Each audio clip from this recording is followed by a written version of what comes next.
Minjae doesn't believe in magic, but that's what's required to save her life. These days, that kind of love is rare, the kind that makes you question everything you thought you knew, the kind that makes you shift position on things you thought you stood for. Let's see if Minjae can find it within himself to save his future with her. As we enter. The sun had set on the third day, and everyone moved busy like a machine returning to life after the news of future Minjae's change of direction. Everything bloomed with possibility. But inside the back room, Minjae stayed like a fixture next to Seleah. Minjae held tightly to her hand, squeezing gently every time she winced, his heart fractured with every sound she made. "Minjae," she whispered. "I'm here," he said immediately. "It feels strange," she murmured. "I can't feel your energy anymore. I guess I can't access my magic because I'm too weak." He frowned slightly. "It feels funny not feeling you." He leaned closer. "What's on your mind, Seleah?" he said. She took a small breath. "You're going to see your mother soon?" He stilled. "Nay. I haven't been to her grave in..." He tried to remember. I actually don't know how long it's been, actually." His voice trembled. "I keep wondering what I'll see. Will I see her clearly? Will I hear her? Will I know how to talk to her?" He swallowed. "The idea that something like this could even be possible is..." He exhaled. Liberating? I guess that's a way to put it." Seleah chuckled softly. "No, that's not quite the word I was thinking of either." She shifted slightly. "I don't know, I'm just focused on it, I guess. I'm going to take her your picture, the one your mother gave me, from our first date." He laughed quietly to himself.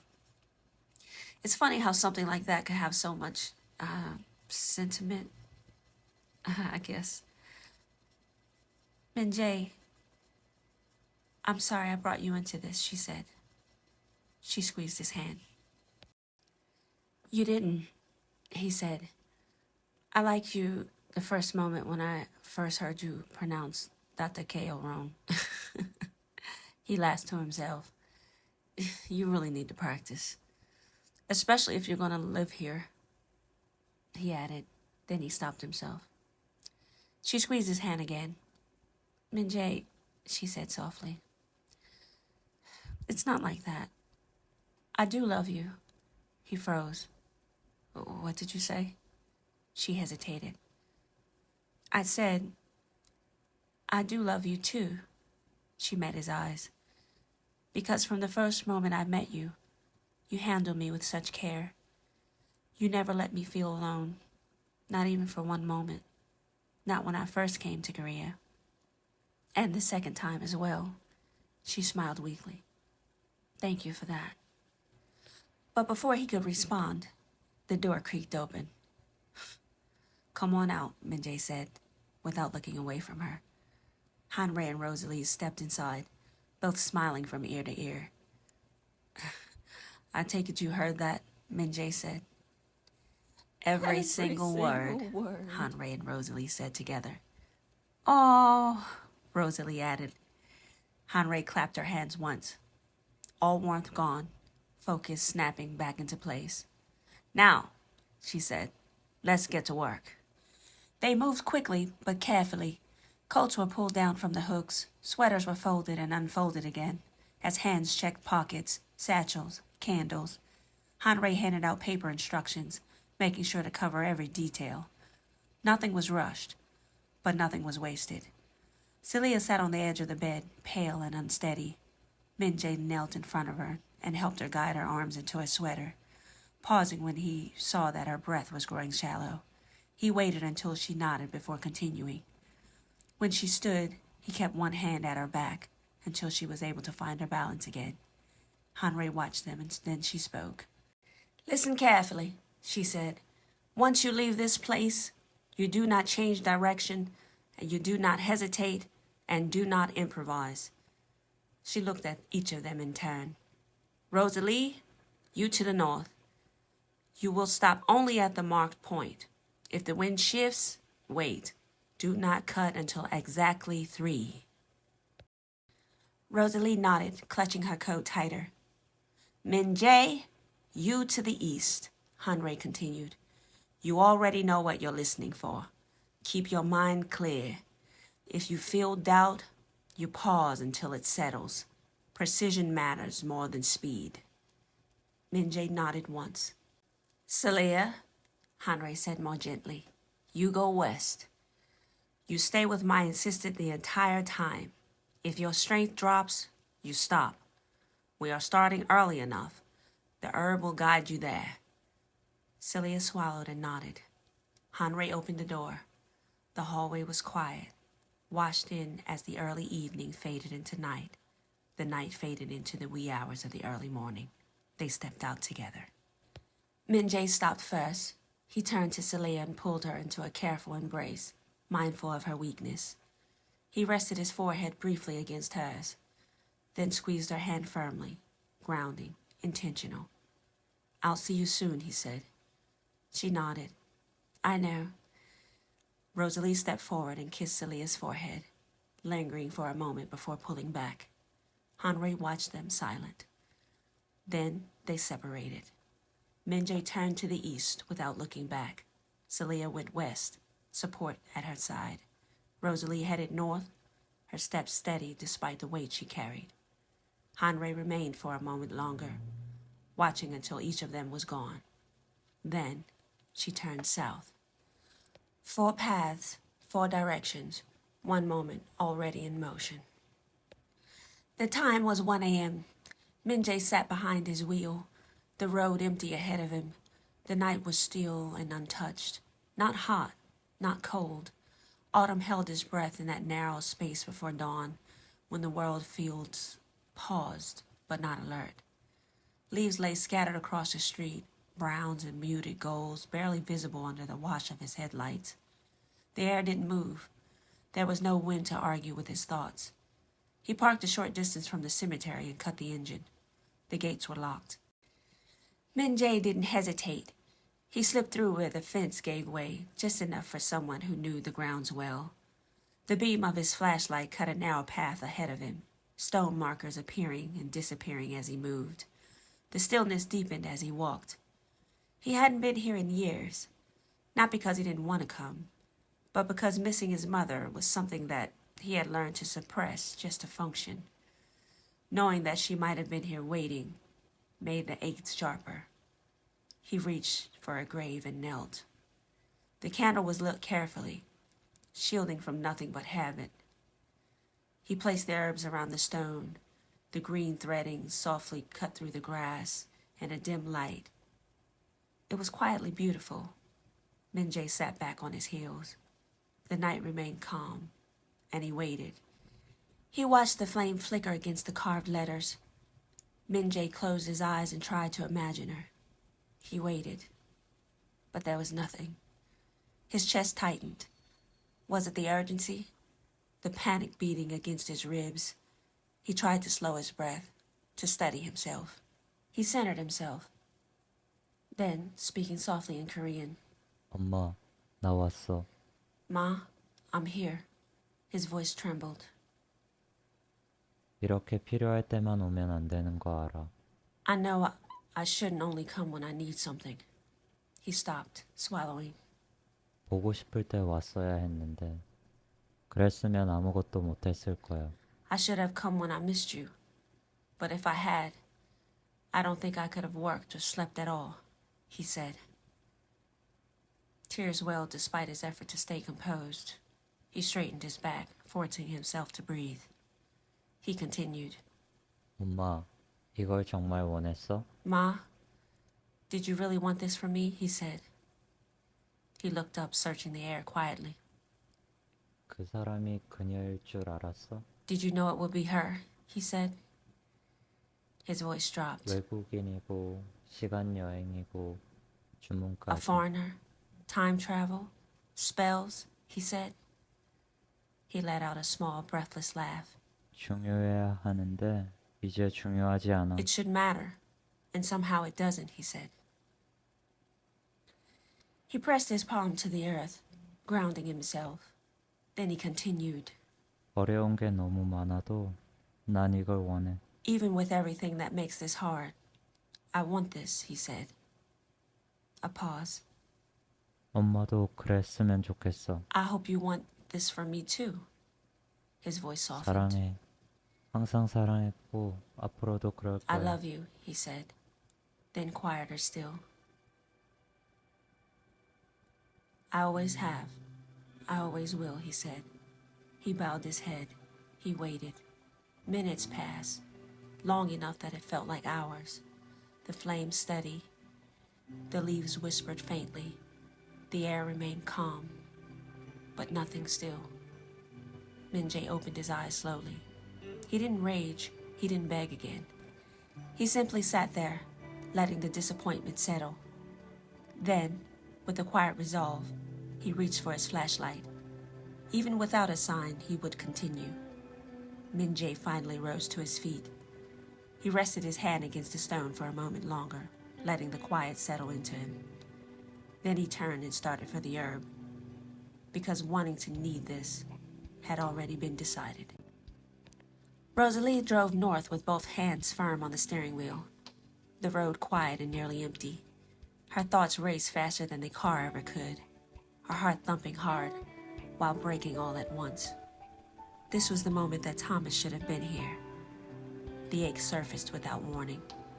She tried to push it down, focusing instead on what was and what's to come, her hand moving instinctively to her stomach, remembering the versions of herself, baby Seleah turning inside of her, life insisting on continuing, even when everything else felt impossible.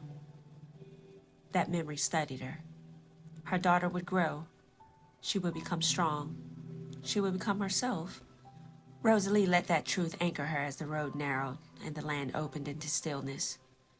She pulled over at the edge of the marked region and shut off the engine. The silence rushed in, deep and complete.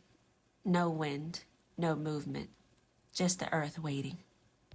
She took the map from the passenger seat and studied it carefully. North, 30 miles, 30 degrees. She memorized the surroundings, the slope of the land, the way the trees leaned, the open stretch of ground ahead. She wanted this place etched into her mind.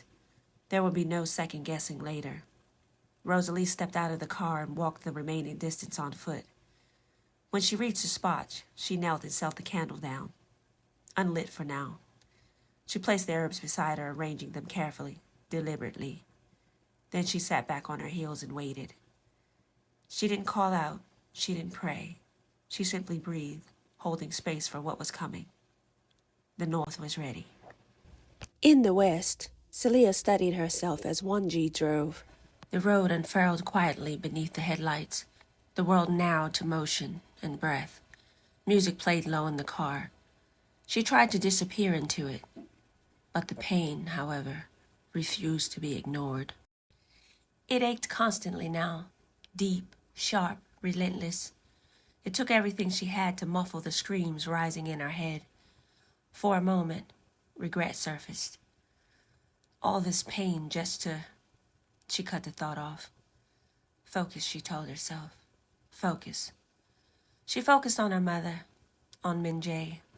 The memory returned unbidden. Minjae's face, when he heard her say, "I do love you." The way he had gone still, as if something small had mattered in a way that changed everything. If that was the last beautiful moment in her life, she thought, it was enough. She had never said "I love you" like that before, not to anyone other than her mother and her father. The weight of it matched the moment she had seen when her father was standing alive for the first time. Both moments bright, both moments surrounded by sadness. She pushed that away. Hanwei's words came back to her, spoken earlier to Minjae.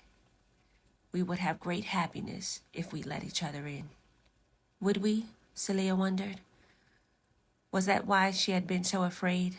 Not of loss, not of loving again, of not being able to see the light through the darkness. If it was taken from her? She swallowed and breathed. I am loved, she reminded herself. She had been loved every day, before she was even born, her mother planning, arranging, protecting. The memory of her mother placing the herbs into her suitcase rose up now, sharp and clear. She knew, Seleah thought. She always knew. A smile tugging weakly at her lips. Minjae coming to our apartment after she had been fired. He hadn't needed to do that. The memory settled warm in her chest. Her father, without question, helping to bring them together. This wasn't forced. It was real. As her thoughts settled, the pressure in her body lifted. Not completely, but enough. The pain eased just a fraction, enough for her to rest her head back against the seat. Seleah had closed her eyes and smiled faintly. For the first time in hours, the screaming had quieted. As they neared the spot and pulled up slow, she was able to relax more. The West was ready. Hanrei drove slowly. She didn't drive much, if at all, really.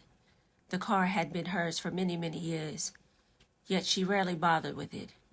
She felt safer on foot, she always thought. The idea of it made her laugh softly to herself. Safer. What did that even mean? Death, after all, was only a temporary condition. And yet she had avoided it like the plague for many centuries. Her thoughts drifted, as they always did when the road was empty. Her purpose, joining twin flames. It's what she had always done. Every woman born in her line was given a 200-year mission. No more, no less. 2 centuries to guide, to bind, to correct the fractures of love left behind. Hanrei had passed 300, really. She had outlived her calling by more than a century. Was it punishment or arrogance? If she had passed on naturally, she would have been able to find her true love by now. Songjae. Her chest tightened at the thought of him. If the order had been obeyed, he would have been reborn already. 100 years after her death, they would have returned to each other, as it was always meant to be, as it was always meant to happen. But she hadn't died. She wondered sometime if that was the reason he hadn't returned yet. If by remaining here, by prolonging her life unnaturally, she had delayed him. If he had been reborn, she would know it. She would feel it. His energy would crash into her like thunder. He had shone too brightly in her heart for her to ever miss him. Or was it because she stayed, she thought, waiting? She pressed the thought down. This wasn't about her. This was about Seleah. Hanrei had never done anything like this before. Each mission was meant to affect only the present. No crossings, no echoes, no folding time back on itself.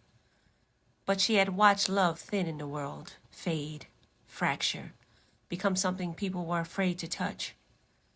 And somehow along the way, she had decided that every moment was worth trying for. That love, real love, was precious enough to give everything for. Even herself, even her life. This certainly wasn't about using 2 living essences to restore her body to what it had been. It was about her calling. She loved witnessing bonds take root, stretching across lifetimes. Loved seeing people choose each other and bind their lives together despite the age they had lived in. Especially now, she hoped, quietly without bargaining, that this might be the reason God would spare her life, would spare her love. That she might see him again, Songjae, feel his love again, before the world had faded completely. Her thoughts broke as the road ended. Hanrei pulled the car into the place and shut off the engine. The night around her was still, unchallenging. She stepped out and stood for a moment, letting the ground settle beneath her feet. She nodded once to herself. The South was ready. Minjae drove faster than he meant to. Worry, anger, fear. Each one pinched a different nerve. and together they made it hard to breathe. The road stretched dark and empty ahead of him, headlights cutting a narrow tunnel through the night. He was angry, not just frustrated, angry. He hadn't seen her, not a flicker, no sign, no warmth. Nothing but a cold stone and the mosquitoes whining in the dark. Just tombstones and silence. I did everything right, he thought. The anger surged again, with his foot pressing harder on the gas.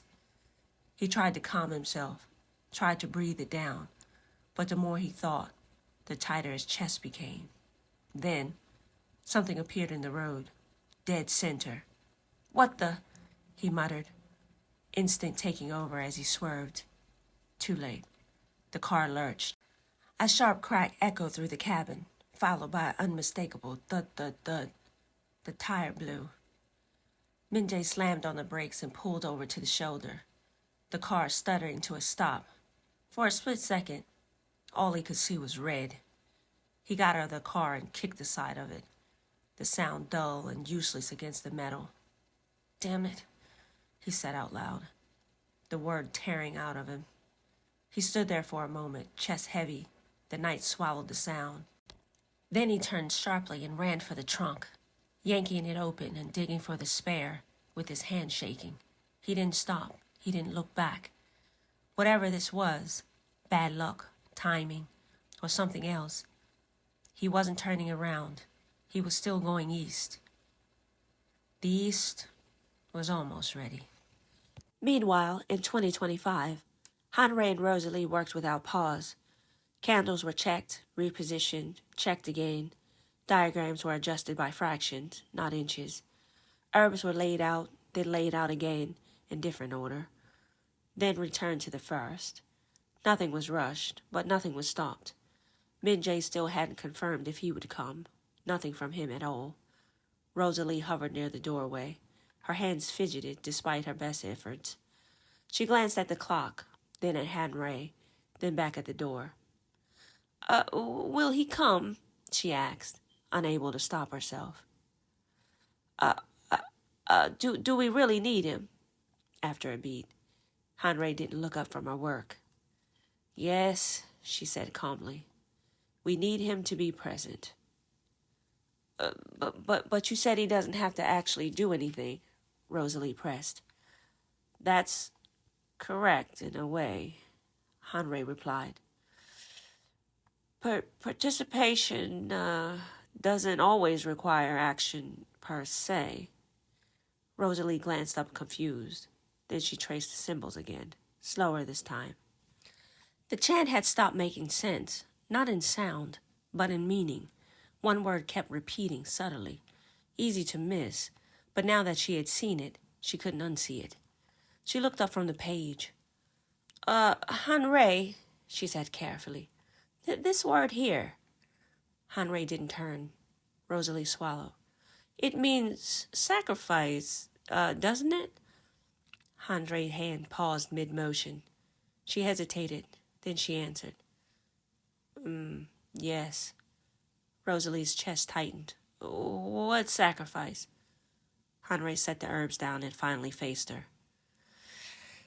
"This is time travel," she said calmly.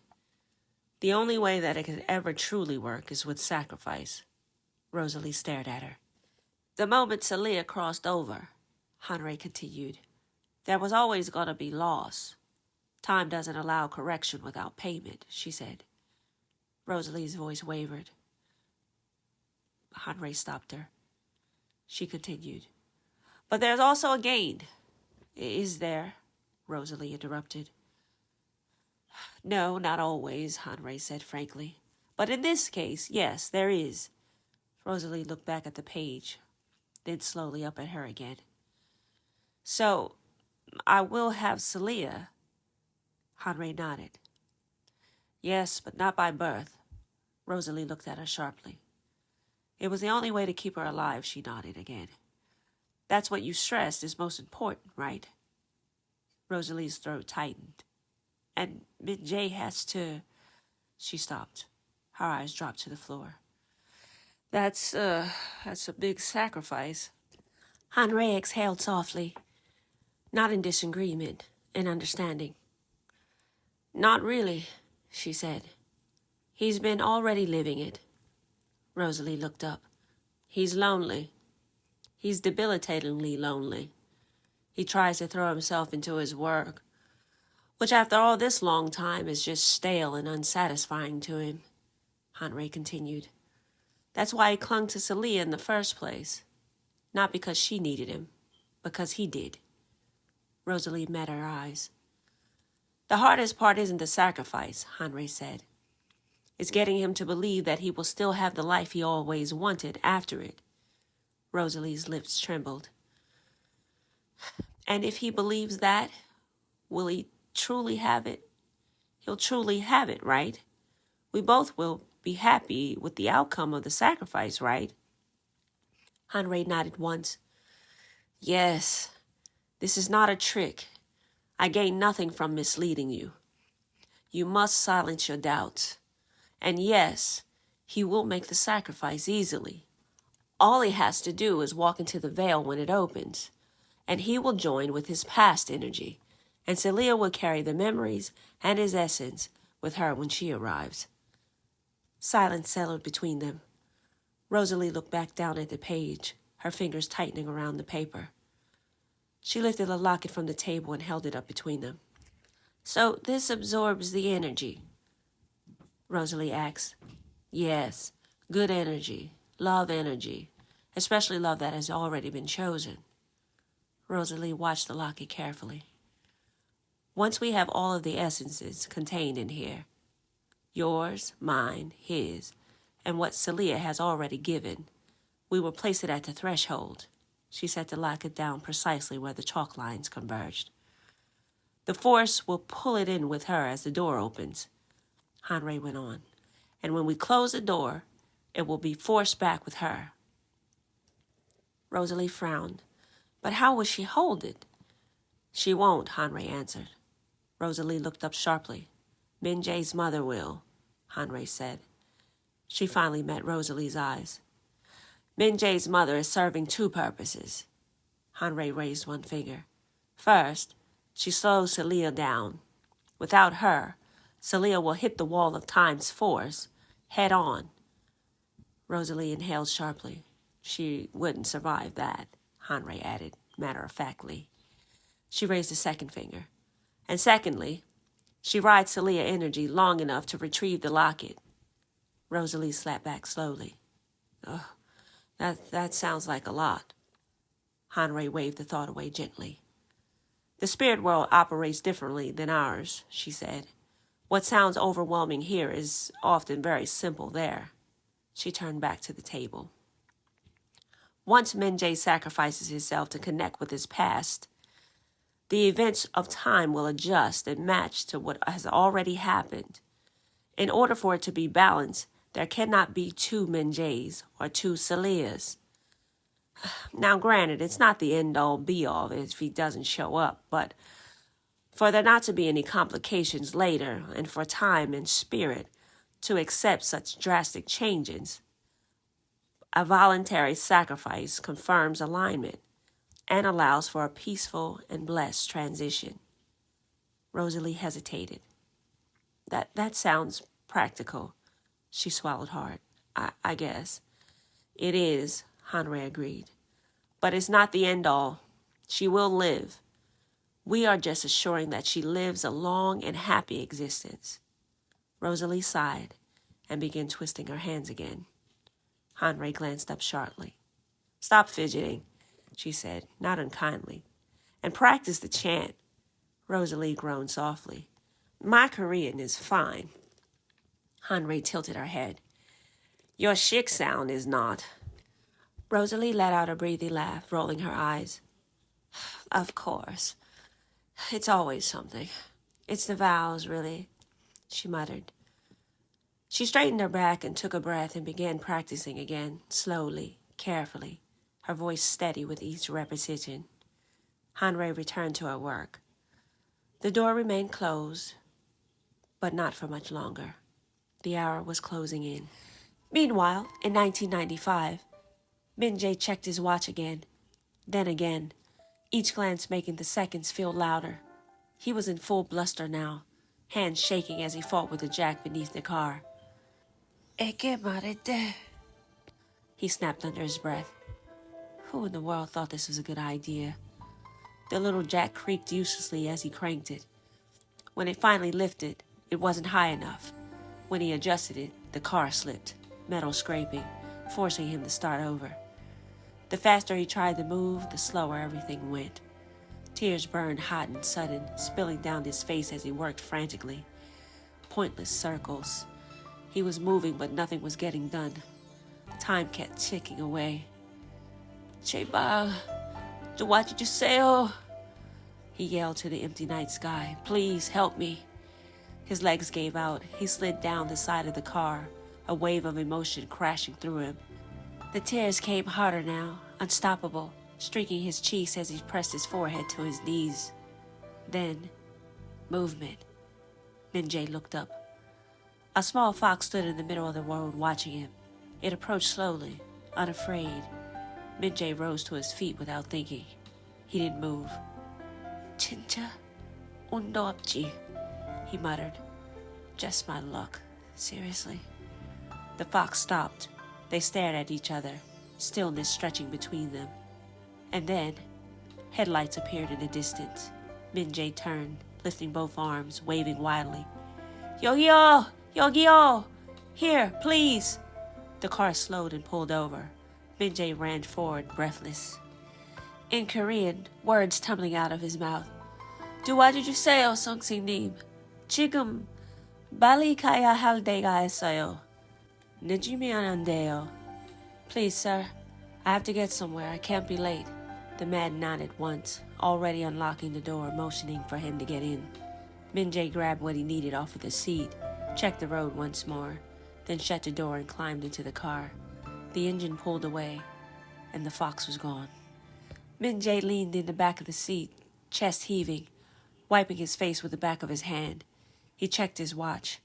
He was on his way now. Minjae is coming. The East is almost ready. There was 30 minutes left until the cutting time. Rosalie sat in the north very still. She knelt and bowed her head and whispered a short prayer for Thomas, not asking for anything, just acknowledging him. And she began to feel the warm presence wash over her, and she allowed herself to fall back into her center. She glanced up at the sky and smiled. She knew he was with her. When she finished, she carefully rechecked the herbs beside her. Then she sat cross-legged on the ground, hand resting on her knees. She waited. The north was ready. In the west, Minjae and Seleah stood at the base of the hill. From where they were, it almost looked vertical, a brutal incline that swallowed the light. Seleah tilted her head up and then down, and immediately winced, pain radiating through her body at the thought of even taking one more step. They started up anyway. Seleah moaned with every movement, her legs wobbling violently. Minjae held her tightly. We need a motorbike, Seleah joked weakly. Minjae shot her a look. I know, she added, breathless. I weigh about as much as a bag of wet clothes. They stopped. Seleah sagged against her. What time is it? Minjae checked. It's 2:30, she said. Seleah shook her head. You're going to have to go without me. On you, Minjae said immediately. Absolutely not. There's no way I'm going to be able to climb this, Seleah said, tears burning her eyes. I won't make it. You have to pick the herb, Minjae insisted. On you, I can't do it. Seleah's gaze dropped to her ring. Then she removed the necklace and the ring and began to focus. On you, Animida, don't do it, Minjae warned softly. It's the only way, Seleah whispered. I can't use my magic fully. I'm not going to be able to climb. If I try to climb, I'll die. She swallowed hard. And if I don't do this, I'll die anyway. Minjae's voice broke. 성신님, 절 죽일 거예요. She's going to kill me. Seleah shook her head. I'll die if I try to climb. Tears fell freely now. She closed her eyes and began a soft chant, but nothing happened. She opened her eyes. See? It didn't work. Let's go. Kaja. Wanji tried to reach and help her up. Then Seleah stopped. She inhaled slowly, deeply. She closed her eyes again, and this time she thought of Minjae, the moment that he spoke the binding words, the way his voice steadied when he chose her. Seleah refocused. When she spoke again, her Korean was perfect, clear, certain, aligned. The ring warmed instantly. Seleah pressed them into Wanji's hand. Take it, she said. Wanji felt the heat surge through her palm. Seleah lowered herself onto the grass, breath shallow. Please, she whispered. Just go. Bali. Wanji hesitated. Then she turned and ran, breaking into a hard jog toward the top. The west was almost ready. In the south, Hanrei sat before the herb, eyes closed, calm and focused.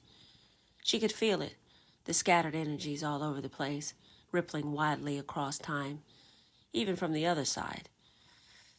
Everyone calm down, she muttered. Oh, you're trying to kill an old woman. She exhaled slowly and straightened, annoyed, fearful, unmoving. She remained stout. 10 minutes more remained. Wanji made it to the top and located the herb. She began organizing and placing everything just so. She got the locket and the ring into place, the excitement of it all rushing through her. She closed her eyes and steadied herself. The West was ready.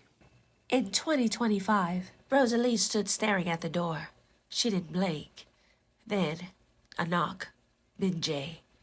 She was on her feet instantly, pulling the door open and ushering him inside before he could even speak a single word. Here, Rosalie said, already moving him into position. But then, Hanrei grabbed him by the hand and moved him to the side. Rosalie looked on, shaking with worry. Hanrei looked at him in his eyes and asked him directly, Do you believe? Minjae looked down, his eyes darting right and then left. His eyes met hers. Then, without a word, Hanrei moved him into place before he could answer. It was all or nothing now. In 1995 in the East, Minjae ran at top speed, his pulse pounding in his ears. He reached the site with his heart slamming in his chest, 12 minutes early. He dropped to his knees, hands shaking as he arranged the items. 5 minutes, 4 minutes, 3, 2, 1.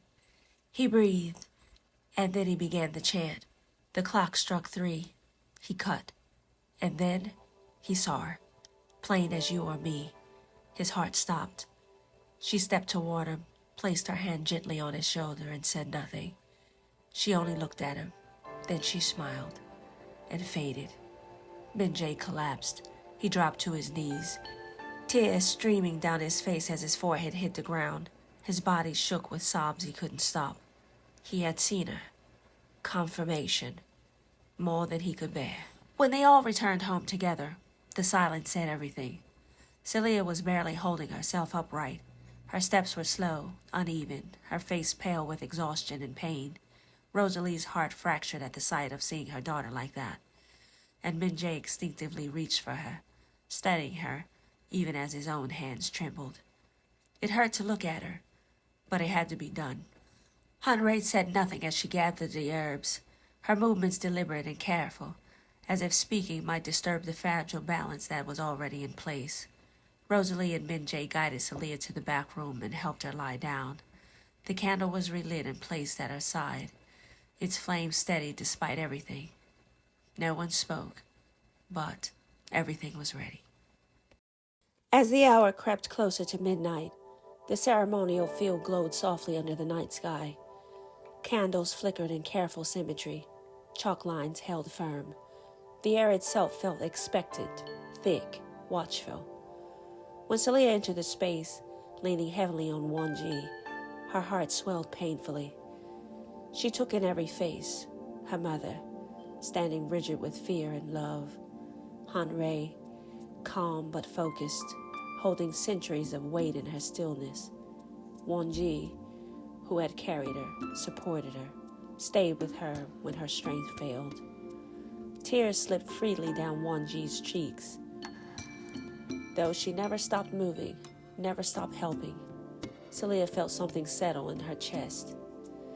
Whether it worked or not, no, it was working, she told herself.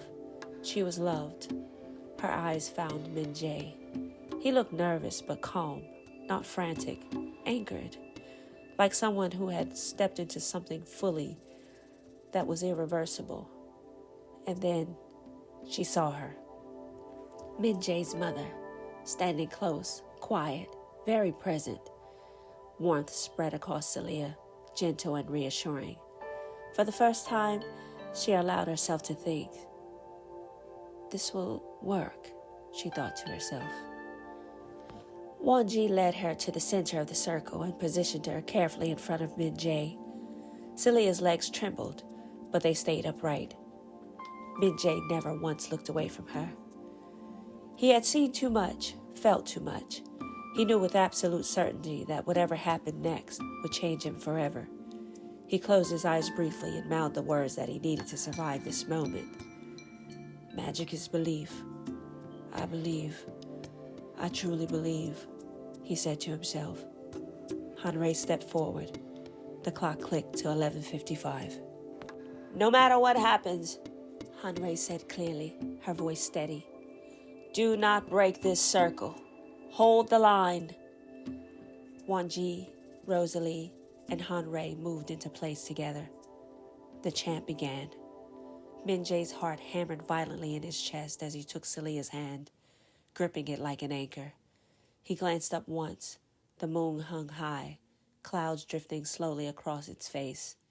The air shifted, the wind stirred. The chant deepened, rose, then fell into its final cadence.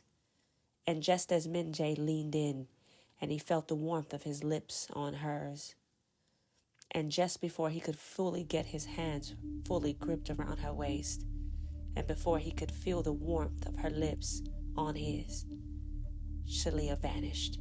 The wind exploded outward. Candles bent violently, flames whipping sideways. The women dropped to their centers of gravity, bracing themselves as the force tore through the circle. Minjae stood firm and held on as the wind began to whip. The clouds surged, swallowing the moon entirely. Darkness pressed in. Then, stillness. The wind stopped. The air fell flat.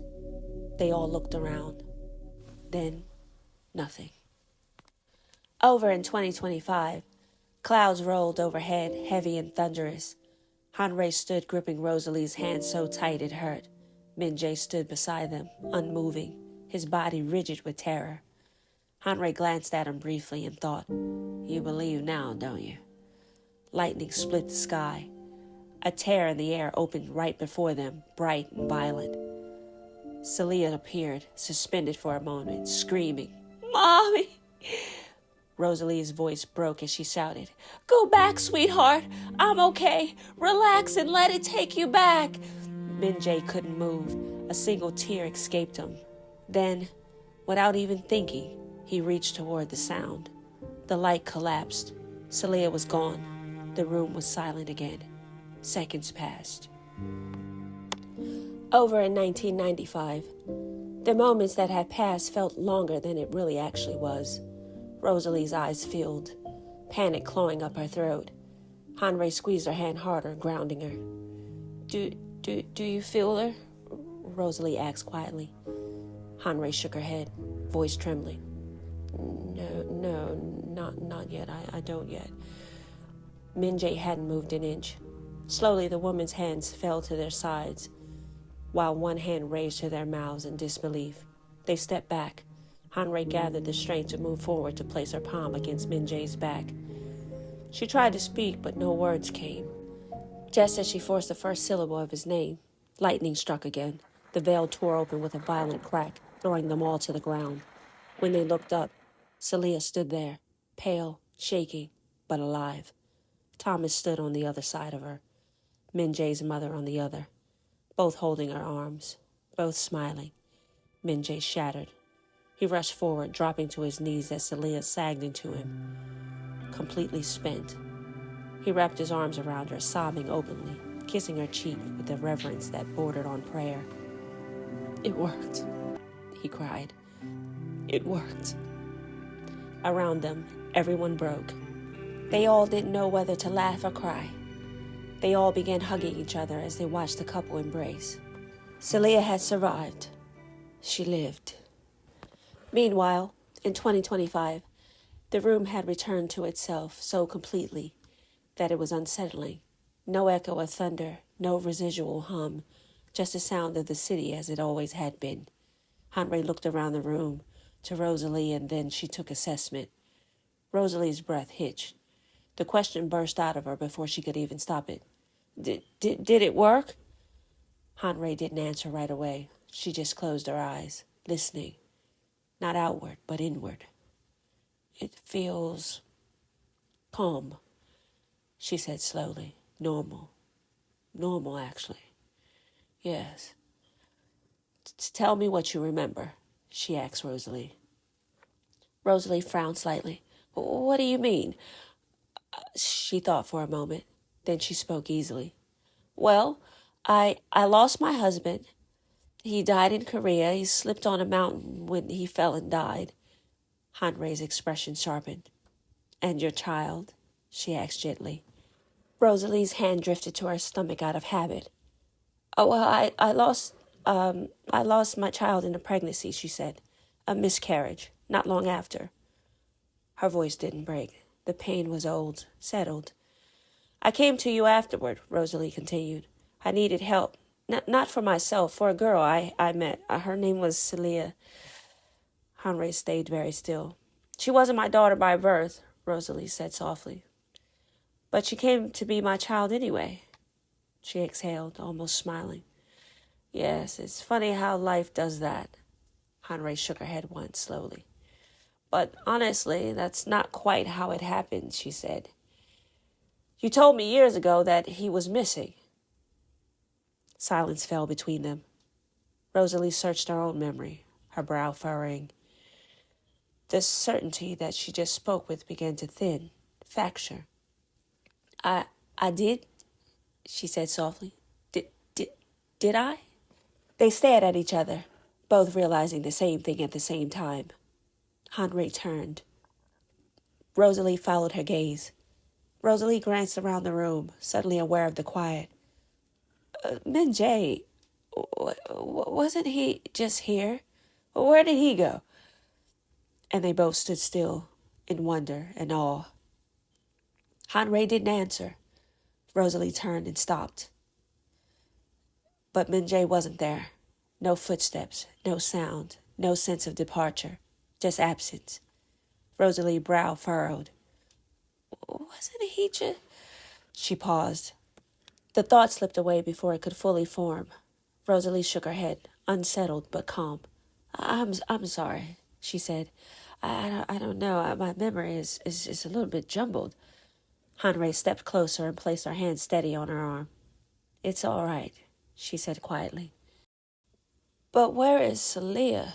I should try to reach her," Rosalie asked. Then she reached for her phone and dialed. "Hello?"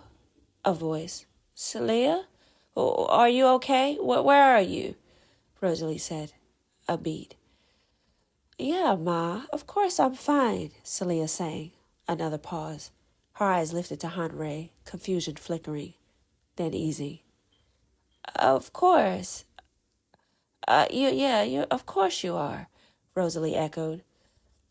"Then where are you?" "Ma, Minjae and I are out looking for the perfect venue for your spoiled princess, enjoying the evening air at the same time. Why?" She listened, smiled faintly. All right," Rosalie stuttered. Call me later when you're done, okay?" She ended the call. The truth settling gently into place. Hanrei let out a shaky breath, something between relief and grief. "It worked," she whispered. Rosalie nodded, tears spilling freely now. "Thank God, it worked." Hanrei pulled her into an embrace. They stood there in the room, and the world steady around them once more. Time had not broken. It had remembered. The Earth shop was quiet again. The shelves were back in order, bundles hanging neatly where they belonged. The air smelled of dried leaves and warm tea. Outside, the world moved along as if nothing extraordinary had happened. Minjae stood across from Hanrei, a cup of tea warming nearby. She watched Hanrei for a moment as she worked, calm, precise, unhurried. Then she spoke. "Song sing Neem," Minjae said softly. Hanrei looked up. "We worked so hard this week," Minjae continued. "It feels so strange to go back to normal after everything so rewarding." She hesitated, then smiled shyly. "I want to know everything now. I want to learn everything that you know, even more than before." Hanrei tilted her head, listening. "How did you ever get into this kind of work?" Minjae asked. "Helping people like this." Hanrei set her hands down and smiled. A real smile, gentle and distant, all at the same time. "Child," she said, "that story goes back a very long time." Minjae leaned forward. "Honestly, to my Songjae," Hanrei continued softly, "my one and only."